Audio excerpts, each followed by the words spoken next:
Un verre de cristal gisait brisé sur le carrelage. Au-dessus, dans le grand salon du château de Montreux, 60 invités riaient sous les lustres baccarat. L'orchestre jouait Vivaldi. Un verre de cristal gisait brisé sur le carrelage. Au-dessus, dans le grand salon du château de Montreux, 60 invités riaient sous les lustres baccarat. L'orchestre jouait Vivaldi. Le champagne coulait comme de l'eau dorée. Personne ne remarquait le silence qui grandissait dans la cuisine, où quelques gouttes de vin rouge à un château Margaux 1995 s'écoulaient lentement, formant une flaque qui ressemblait étrangement à du sang. Henri Montreux avait disparu. Un homme de 72 ans, patriarche d'un empire viticole de 4 générations, ne disparaît pas simplement. Pas dans son propre château. Pas entouré de magistrats, de collectionneurs d'art, de producteurs venus célébrer le dîner des vendanges, cette tradition séculaire qui marquait la fin de la récolte chaque premier samedi de novembre. Henri Montreux était une machine de précision, chaque geste calculé, chaque mot mesuré. Un homme qui contrôlait 80 hectares de vignobles entre Beaune et Nuits-Saint-Georges avec la rigueur d'un général commandant une armée. Et pourtant, à 22h47, il n'était plus là. Le château de Montreux se dressait dans la brume automnale comme une sentinelle de pierre et de secrets. Construit au XVIIIe siècle, la demeure comptait 22 pièces au plafond peint à la main, des sols en marbre de Carrare, une cave où dormaient des vins valant plus que certaines maisons.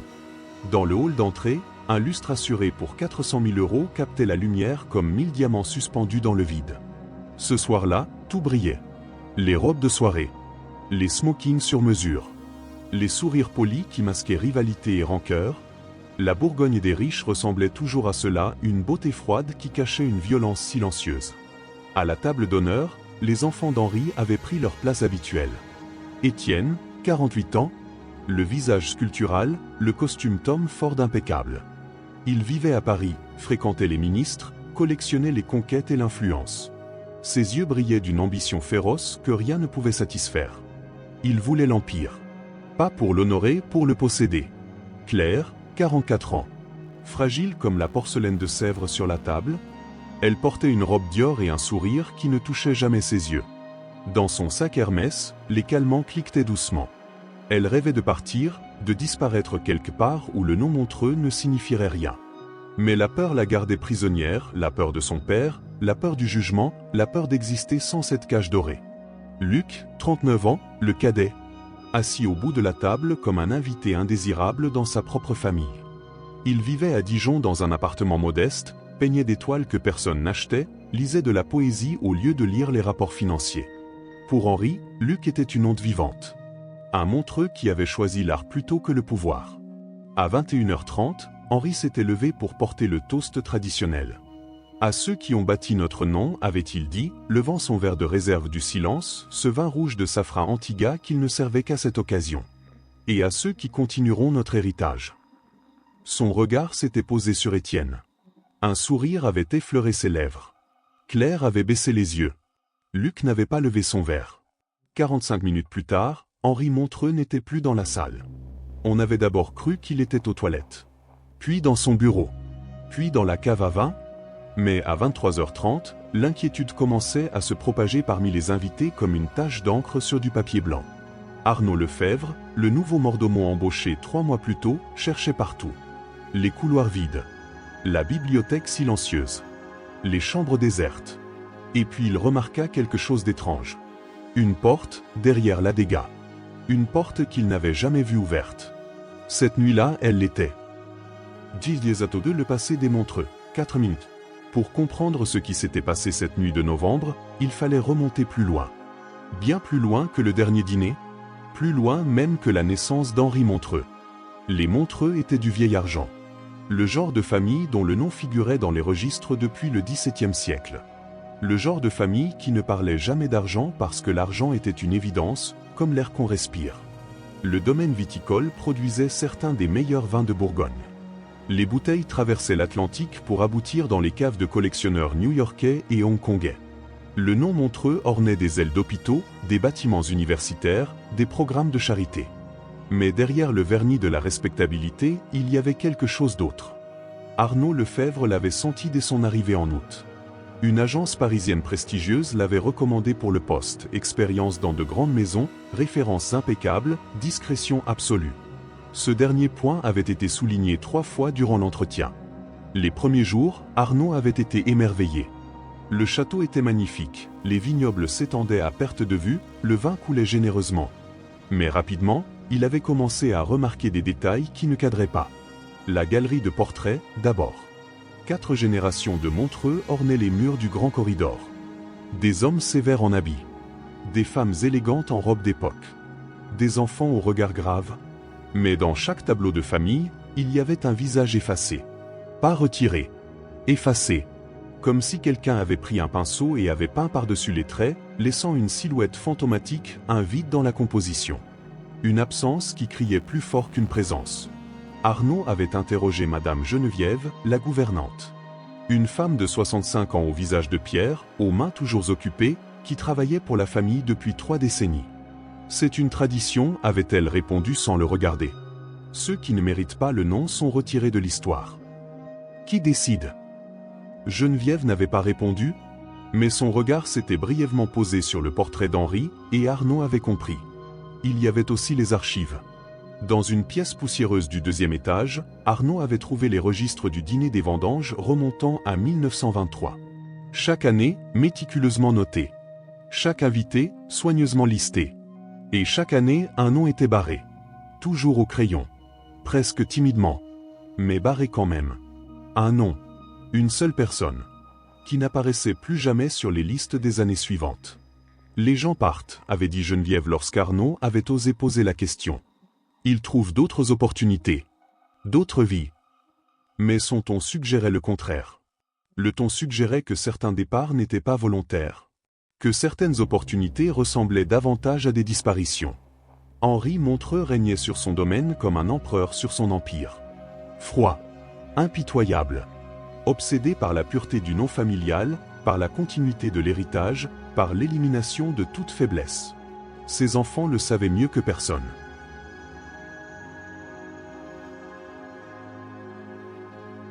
Étienne, qui cherchait désespérément son approbation en multipliant les succès à Paris et qui ne recevait en retour que des sourires glacials et des compliments empoisonnés.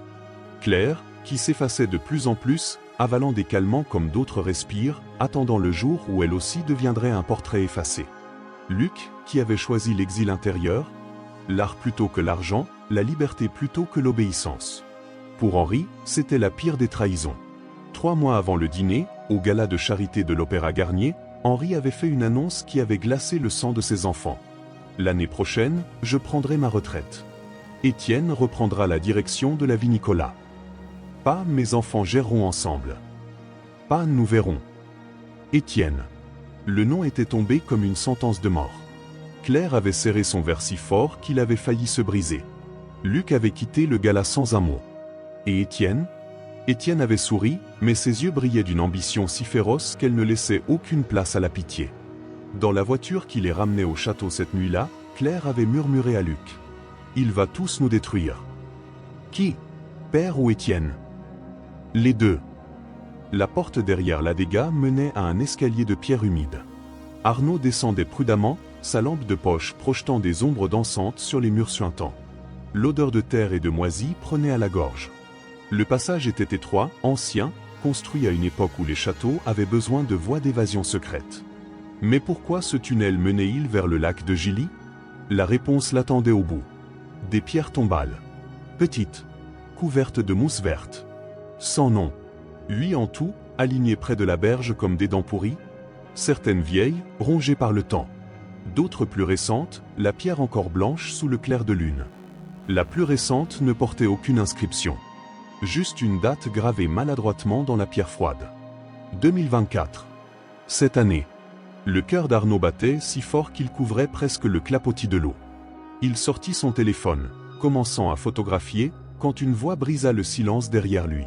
« Vous n'auriez pas dû descendre ici. » Geneviève se tenait à l'entrée du tunnel, silhouette noire découpée contre la lumière de la lune. Dans la pénombre, elle ressemblait à une gardienne de crypte. « Qu'est-ce que c'est » demanda Arnaud, la voix tremblante malgré lui. « Ces pierres, ce sont des tombes. Retournez au château. Maintenant. » « Où est monsieur Montreux ?» Le silence de Geneviève était plus terrifiant que n'importe quelle réponse. Arnaud remonta au château, tremblant, l'esprit en chaos. Dans le grand salon, les invités continuaient de rire, de boire, inconscients. L'orchestre jouait Chopin maintenant. Personne ne semblait préoccupé par l'absence prolongée d'Henri, ou peut-être que personne n'osait montrer son inquiétude. Dans une famille comme les Montreux, on ne posait pas de questions. On observait. On attendait. On gardait le silence. Arnaud traversa la foule, cherchant un visage qui trahirait la connaissance, la culpabilité, la peur. Il croisa le regard d'Étienne, froid, calculateur, impossible à déchiffrer. Puis celui de Luc, distant, résigné, comme s'il savait déjà que cette nuit marquerait la fin de quelque chose. Et puis il vit Claire. Elle se tenait près de la fenêtre de la bibliothèque, silhouette sombre contre la vitre embuée. Dans sa main droite, elle serrait un mouchoir blanc. Dans sa main gauche, rien. Mais ses doigts tremblaient comme si elle venait de lâcher quelque chose de lourd.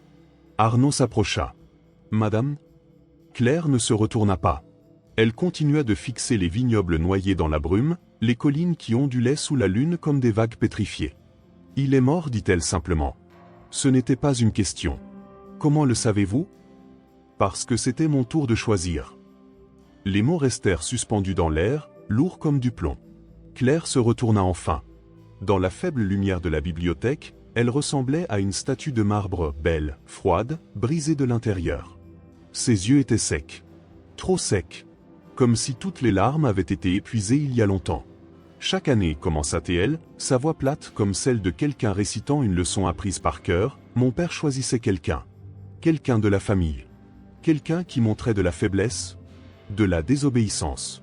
Quelqu'un qui menaçait le non Montreux. Et cette personne disparaissait, murmura Arnaud, comprenant soudainement les listes barrées, les portraits effacés, les pierres tombales sans nom. Claire hocha la tête.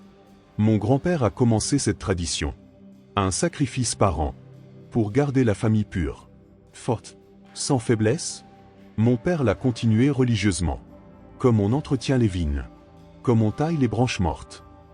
Les pierres près du lac. Tout des Montreux. Des cousins. Des oncles. Une tante. Un frère de mon père dont personne ne parle jamais. Tous ceux qui, au fil des décennies, ont été jugés indignes. Et personne n'a jamais rien dit. Claire sourit, un sourire sans joie, sans vie. On ne parle pas des Montreux.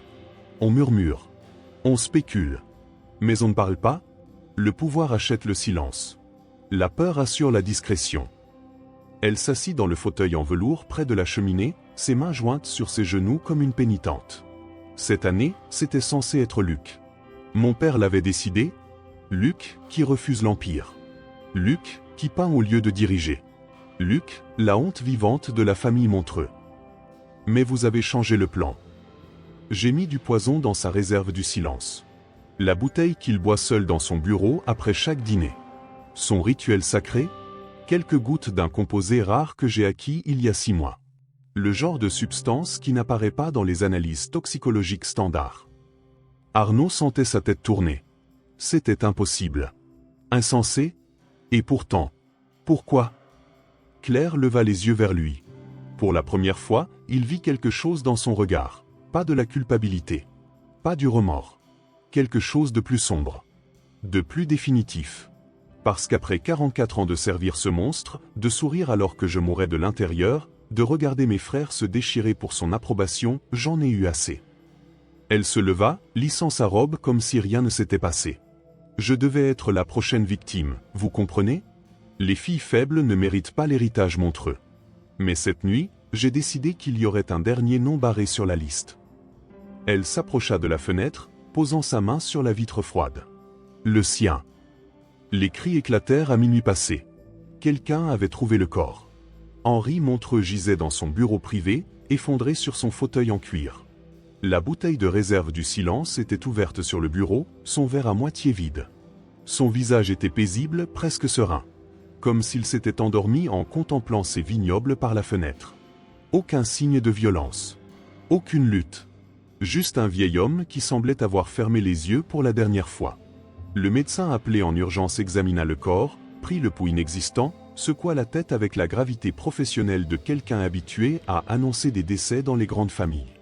Crise cardiaque, probablement, dit-il. À son âge, avec le stress de la soirée, le vin, personne ne demanda d'autopsie. Personne ne mentionna la police, pas tout de suite, en tout cas point dans le monde des Montreux, le scandale était pire que le crime. Une enquête criminelle signifierait des journalistes, des rumeurs, le nom familial traîné dans la boue. Mieux valait enterrer Henri en silence, avec dignité, préserver l'image. Les invités partirent discrètement, un par un, murmurant leurs condoléances, promettant discrétion absolue. Ils comprenaient. Dans leur cercle, on protégeait toujours l'apparence, même au prix de la vérité. Étienne prit le contrôle immédiatement. Il appela les avocats, organisa les funérailles, contacta le notaire pour la lecture du testament. Son visage restait impassible, mais ses yeux brillaient d'une satisfaction qu'il ne pouvait complètement dissimuler. L'Empire était à lui maintenant.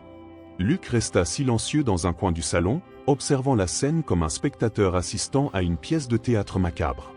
Il ne pleurait pas, ne parlait pas, regardait juste sa famille se décomposer sous ses yeux. Et Claire se tenait près du corps de son père, une main posée sur l'accoudoir du fauteuil. Personne ne remarqua le léger tremblement de ses doigts. Personne ne vit le soulagement qui traversa brièvement son visage. Elle avait gagné.